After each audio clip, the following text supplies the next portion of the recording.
Bismillahirrahmanirrahim. Assalamualaikum warahmatullahi wabarakatuh.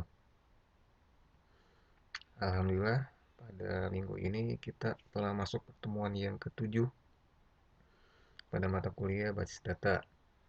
Nah, pada pertemuan yang ketujuh ini kita agendakan untuk membahas tugas-tugas yang sudah saya berikan.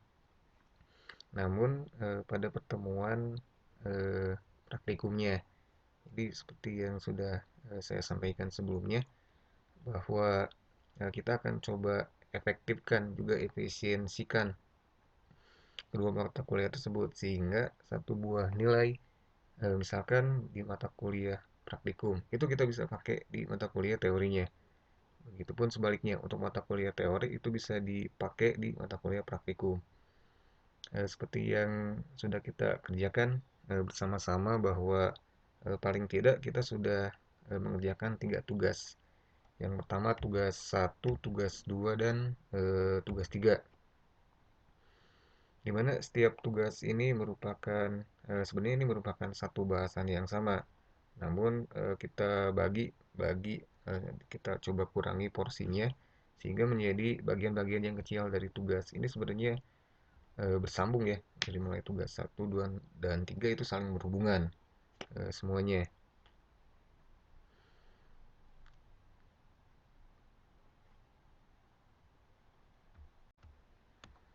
Nah, bisa dimulai dari tugas 1 di mana deskripsinya sebuah perusahaan retail di Indonesia menjual ribuan produk yang berbeda. Nah, ini sudah jelas ya bahwa satu produk dengan produk yang lain itu pasti berbeda. Nah, kemudian misalkan satu produk yang satu isinya 600 ml, yang satu misalkan 1 liter. Nah, itu juga merupakan dua produk yang beda walaupun rasanya sama misalkan atau misalkan eh, brandnya itu sama tapi karena ukurannya berbeda itu bisa jadi produk yang berbeda. Kemudian setiap produk memiliki barcode. Nah, ini jelas ya. Barcode itu merupakan salah satu pembeda antara satu produk dengan produk lainnya. Selain itu, setiap produk diharuskan mencantumkan dimensi dan neto. Price tag merupakan salah satu komponen produk yang utama. Maksud di sini price tag itu maksudnya harga. Kemudian produk-produk tersebut terbagi menjadi puluhan kategori produk seperti food, beverage, soap, kemudian perishable dan lain sebagainya. Nah, di sini kita bisa bagi menjadi mungkin dua bagian ya. Yang pertama ini bahasanya mengenai produk. Kemudian yang kedua ini bahasanya mengenai kategori dari produk. Nah, yang pertama kita coba analisis dari deskripsi di sini ya. Dimulai dari produk. Nah, di sini kita bisa tandai beberapa keyword atau kata kunci. Yang pertama adalah produk. Nah, produk di sini berdasarkan deskripsi tersebut kita bisa jadikan produk sebagai entitas di mana kita juga bisa tahu nih selazimnya sebuah produk itu tentu memiliki sebuah barcode.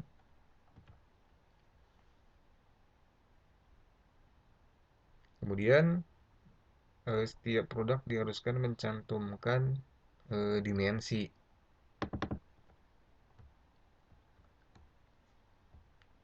Kalau kita berbicara dimensi, ini berhubungan dengan volume ya kalau di bidang matematika ya. Jadi sebuah produk itu apapun itu paling enggak ada panjangnya, ada lebarnya, ada tingginya. Itu adalah dimensi. Kemudian eh, hal yang lain selain dimensi itu tentu punya massa atau punya berat ya istilah orang awam itu ya. Ada berat kotor, ada berat bersih. Dan berat bersih itu biasanya dinamakan dengan ini neto biasanya.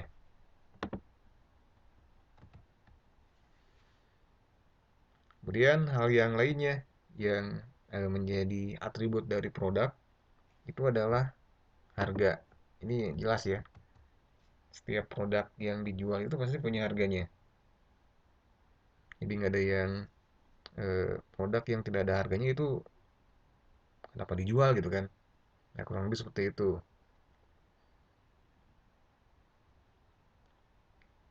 Kemudian produk-produk tersebut terbagi menjadi puluhan kategori produk. Oh, ini berarti untuk statement yang bawah ini boleh jadi entitas yang berbeda, karena di sini kita bisa tahu nih bahwa setiap produk itu ini merupakan puluhan kategori. Berarti kan kita tidak bisa, kita tidak tahu jelasnya ini ada berapa sih untuk kategori produk tersebut.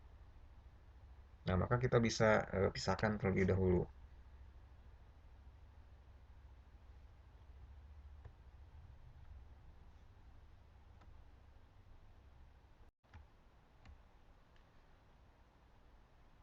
Nah, berikutnya kita akan coba modelkan untuk produk terlebih dahulu menggunakan Power Designer.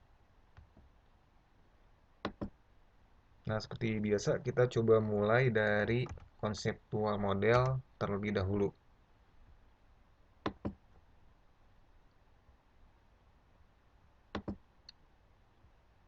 Nah, ini merupakan halaman atau tampilan dari konseptual data ya.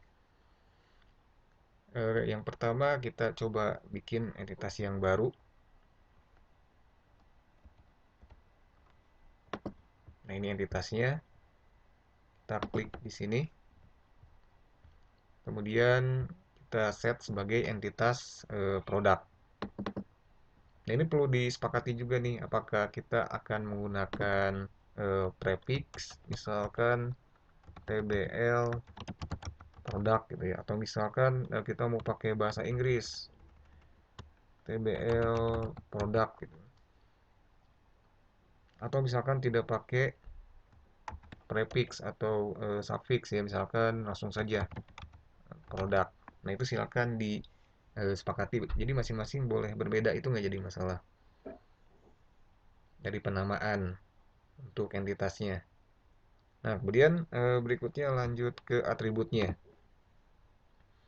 Untuk atribut yang paling atas atau yang paling pertama itu biasanya di set sebagai primary UID atau primary key atau key atau istilah-istilah yang lainnya itu mungkin beda-beda ya di mata kuliah basis data, mungkin dibahas juga, didiskusikan juga apa sih bedanya. Ternyata itu hanya beda istilahnya saja.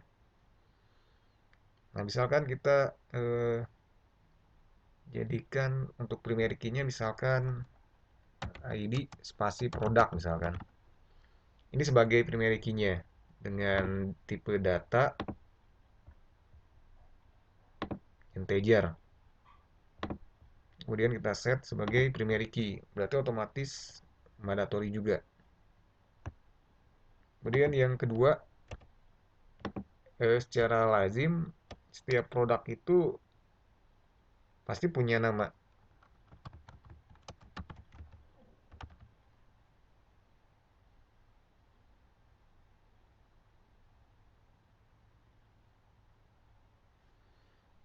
Nama produk ini kita set sebagai varchar. Misalkan lengthnya itu 200. Kemudian kita set sebagai mandatory. Nah, ini kenapa mandatory? Karena emang ada produk yang tidak ada namanya. Ya, setiap produk lazim itu pasti punya nama. Oke, sampai di sini mudah-mudahan dapat dipahami. Kemudian kita cek kembali deskripsinya. Kemudian setiap produk itu punya barcode. Oke, kita tambahkan barcode ya.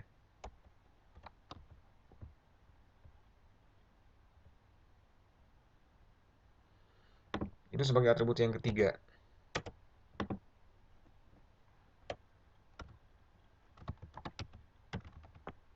Nah, untuk barcode di sini, ya memang barcode di sini unik ya. Mungkin ada juga rekan-rekan mahasiswa yang menggunakan barcode sebagai primary key-nya. Nah, itu juga tidak bisa disalahkan. Itu memang bisa ya. barcode untuk menjadi primary key. Tapi yang perlu diperhatikan di sini untuk barcode itu dari jumlahnya mungkin atau digitnya itu mungkin tidak sama antara satu produk dengan produk yang lainnya. Nah, maka dari itu kita bisa set sebagai varchar.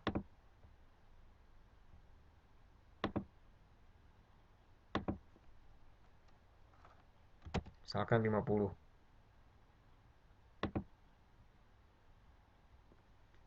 Kemudian mandatory juga. ID produk, nama produk, kemudian barcode.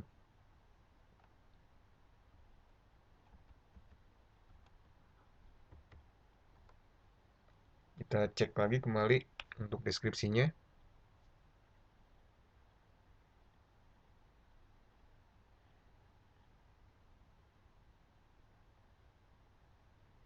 Yang berikutnya itu adalah dimensi.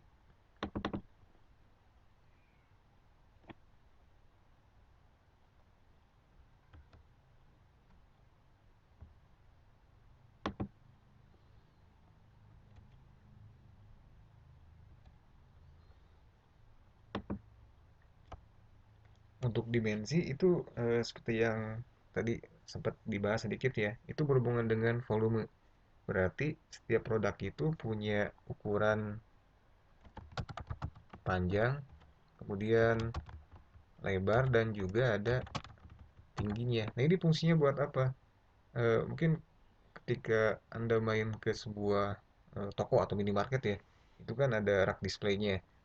Nah, mungkin kalau Anda perhatikan mungkin ada beberapa perbedaan ukuran rak ya. Misalkan untuk produk-produk yang ukurannya besar, itu di raknya yang lebih besar. Untuk produk-produk yang ukurannya kecil, itu digabungkan dengan produk-produk atau disimpan di rak yang sesuai ukurannya. Nah, salah satu fungsinya untuk itu. Nah, ini masing-masing kita bisa set sebagai integer.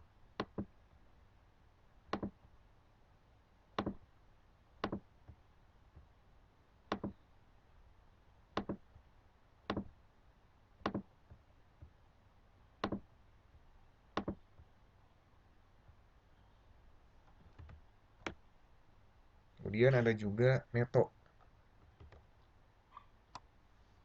Untuk neto kita bisa tambahkan di sini sebagai atributnya. Neto itu biasanya satuannya atau berat bersih ya, atau ukuran bersihnya. Biasanya ada yang menggunakan ukuran berat, ada juga yang menggunakan ukuran volume.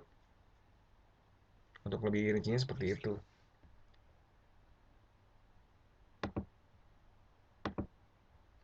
Ini kita set sebagai integer karena numberic ya. Nah, ini tentu atribut-atribut tersebut merupakan atribut yang mandatory karena nggak mungkin juga misalkan sebuah produk nggak ada ukuran tingginya ya, pasti ada. Walaupun nggak dicantumkan kan kita bisa hitung sendiri dan lain sebagainya. Kemudian kita deskripsikan kembali, lihat deskripsinya. Yang berikutnya adalah harga ya.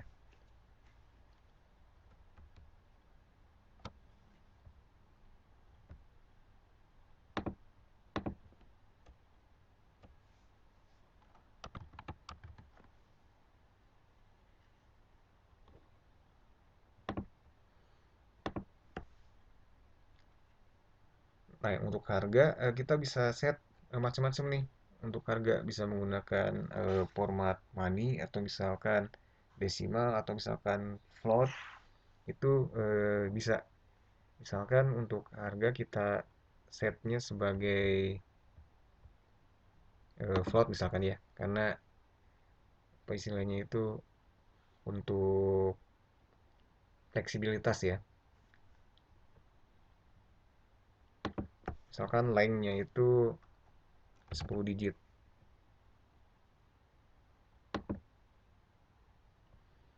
Kemudian mandatory.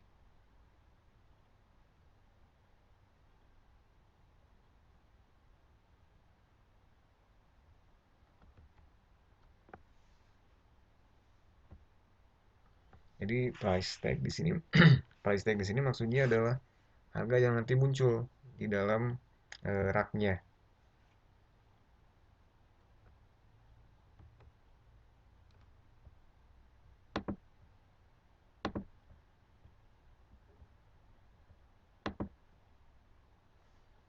Ya, ini mungkin kurang lebih berdasarkan deskripsi yang tadi kita bahas, ini merupakan entitas produk.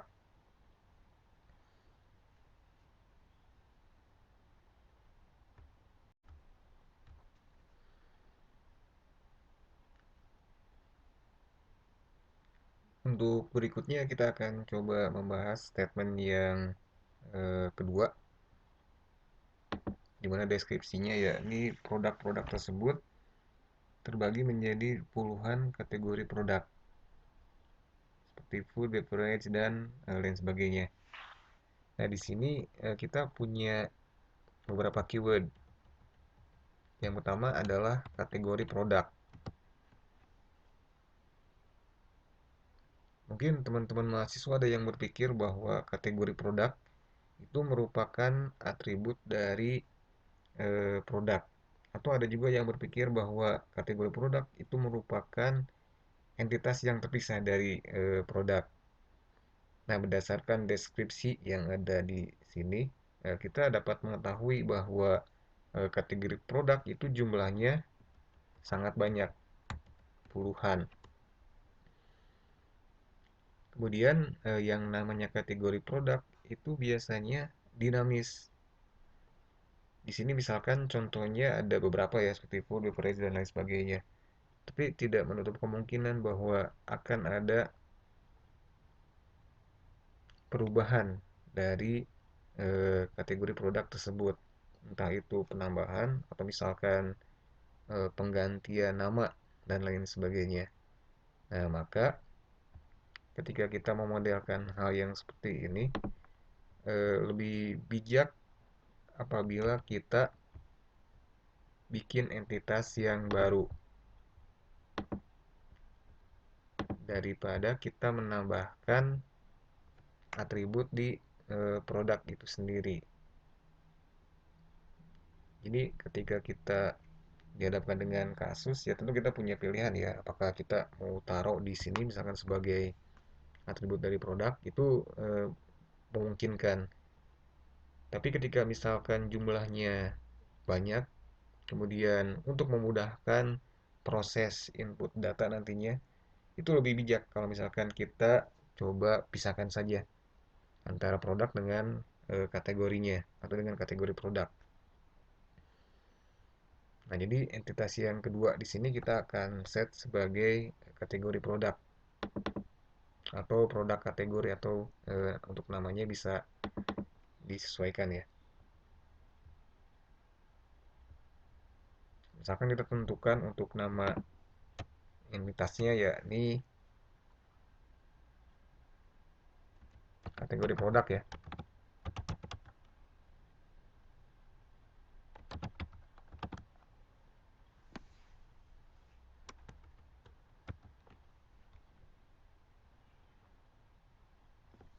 Kemudian untuk atributnya ini cukup sederhana ya. Paling tidak kita cuma punya dua untuk atributnya. Yang pertama ID kategori produk. Kemudian yang kedua itu tentu nama atau deskripsinya. Untuk ID-nya kita set sebagai integer.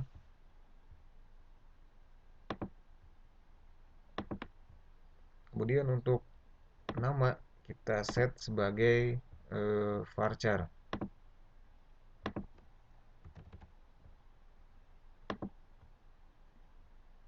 Ini sebagai primary key, kemudian untuk nama kita set sebagai mandatory.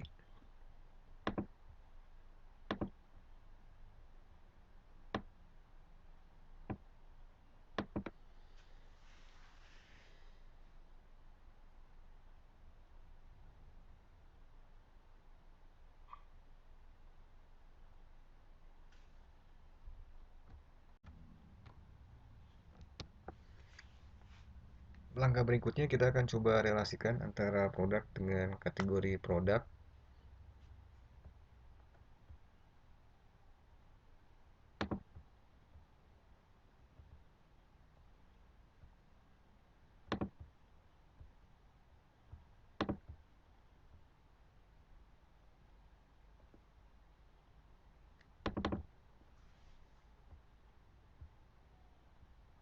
Yang pertama diperhatikan yaitu mengenai kardinalitasnya. Jadi di sini ada dua entitas ya. Yang sebelah kiri itu produk, yang sebelah kanannya kategori produk. Seperti yang sudah dipelajari mungkin di kelas teori bahwa kardinalitas dalam relationship itu ada beberapa jenis ya, atau relation types kalau di bahasa Inggris kan. Yang pertama itu ada satu ke satu atau one to one, satu ke banyak. Kemudian ada juga banyak ke banyak. Ini one to many atau many to one itu sebenarnya bisa di satu kategorikan ya, hubungannya satu ke banyak. Nah, kemudian dalam kasus ini ada produk, ada kategori produk. Secara logika, misalkan kita punya sebuah produk, misalkan di instan. Di instan itu apakah termasuk ke dalam satu kategori saja atau bisa banyak? Jelas jawabannya adalah satu kategori saja. Mie instan dia masuknya ke dalam food atau misalnya ke dalam kategori noodles. Kan tidak mungkin sebuah mie instan itu masuk sebagai beverage atau minuman atau sebagai food juga. Itu merupakan hal yang tidak lazim. Nah, maka ini perlu kita tukar ya untuk kardinalitasnya. Jadi kurang lebih seperti ini. Untuk satu kategori itu bisa jadi punya banyak produk.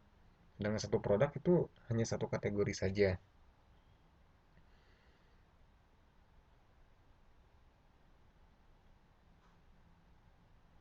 Itu merupakan kardinalitasnya. Kemudian yang kedua, ada juga yang disebut dengan opsionalitas. Kalau di sini opsionalitas untuk power designer ya, itu kita bisa set bahwa setiap entitas terhadap entitas yang lain dalam satu buah relationship itu bisa kita set sebagai opsional atau mandatory. Contohnya gini, misalkan sebuah produk, ketika produk itu ada, apakah dia harus memiliki sebuah kategori atau tidak? Ya, tentu jawabannya adalah harus. Maka di sini kita perlu set nih bahwa produk dia mandatori terhadap kategori produk. Maka kita bisa mungkin seperti yang di mata kuliah praktikum ya pernah kita bahas ya.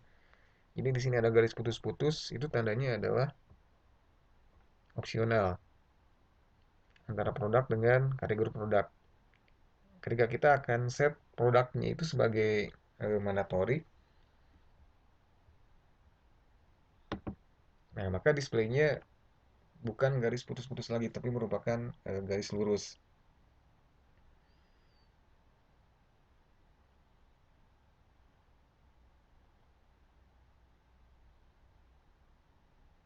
Nah, dengan demikian, eh, sebuah produk dia harus punya kategori. Tapi sebuah kategori yang baru, misalkan kategori yang baru, itu boleh jadi tidak memiliki produk.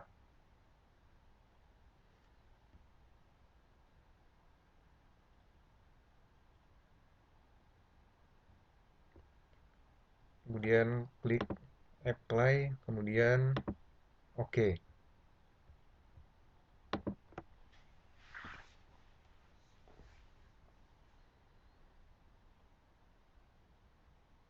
Ini merupakan konseptual data, kemudian atau konseptual model ya.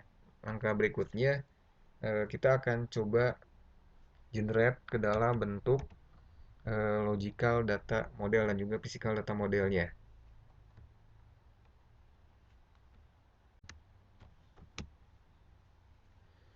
Ini merupakan hasil generate konseptual data yang tadi, yang tengah itu logical data, kemudian yang bawahnya itu physical data. Nah, di yang tengah atau logical data, di sini sudah ada foreign identifier atau foreign key. Nah, di sini namanya adalah ID kategori produk. itu berasal dari primary key dari entitas kategori produk.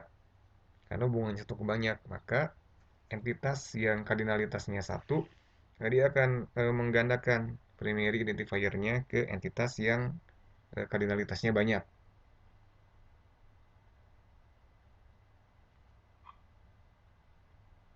Kemudian yang bawah itu merupakan physical datanya. Nah, untuk di physical data ini sebenarnya namanya bukan entitas lagi, tapi bisa dinamakan sebagai tabel. Kemudian untuk pembuktian atau untuk melakukan uji coba terhadap model kita, apakah sudah sesuai atau belum, kita bisa melakukannya dengan proses CRUD atau melakukan representasi tabel, kemudian kita isi tabelnya. Kurang lebih seperti itu.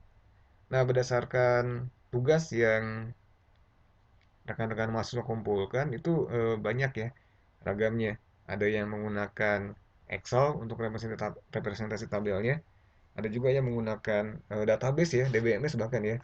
Ada yang sudah pakai Access, ada yang pakai MySQL dan lain-lain. Coba siapa? Tag orangnya. Namun ada juga yang masih belum mungkin belum paham ya yang saya maksud representasi tabel ya, kurang lebih seperti itu. Sebenarnya untuk merepresentasikan tabel, ya boleh menggunakan cara apapun. Yang paling sederhana atau bahkan menggunakan tulisan tangan pun saya perbolehkan ya. Namun yang paling fleksibel itu sebenarnya menggunakan Excel.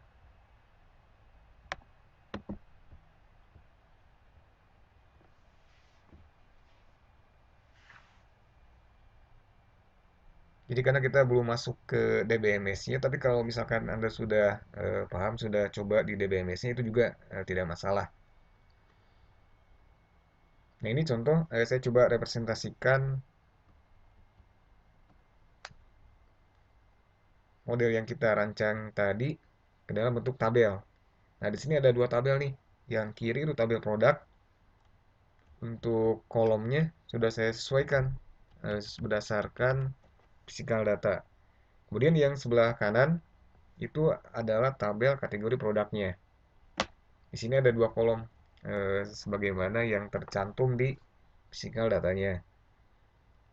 Nah, kemudian pertanyaannya apakah kita isi yang kanan dulu atau yang kiri dulu?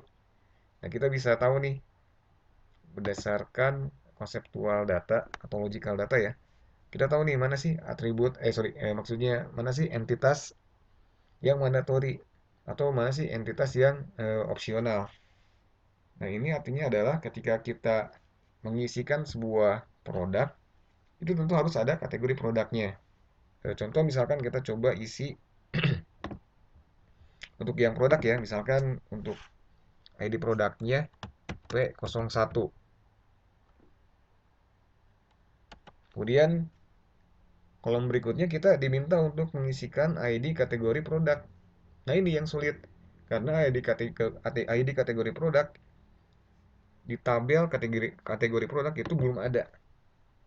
Nah, maka kita tidak bisa mengisi tabel produk terlebih dahulu. Kita harus coba isi kategori produk dulu. Misalkan kita isi dulu untuk ID-nya misalkan 1 ya, karena integer. Kemudian untuk namanya misalkan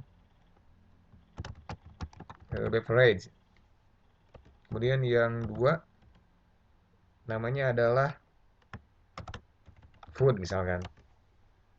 Nah, maka ketika sudah ada kategori produknya, kita bisa mengisi produknya. Misalkan ID produknya 1, kategori produknya 2 misalkan.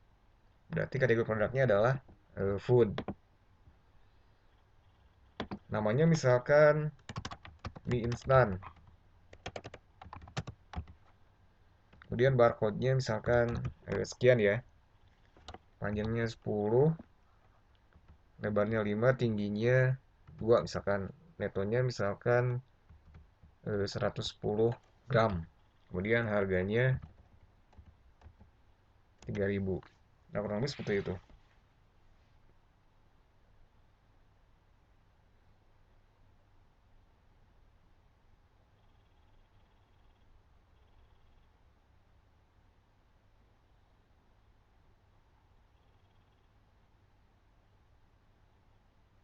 Nah, sampai di sini, apakah deskripsi yang di soal apakah sudah terjawab atau tidak?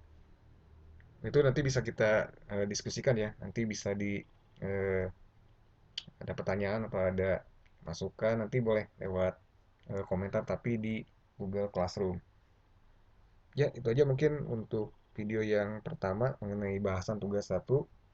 Insya Allah kita akan lanjutkan kembali bahasan untuk tugas 2 dan seterusnya. Demikian, wassalamualaikum warahmatullahi wabarakatuh.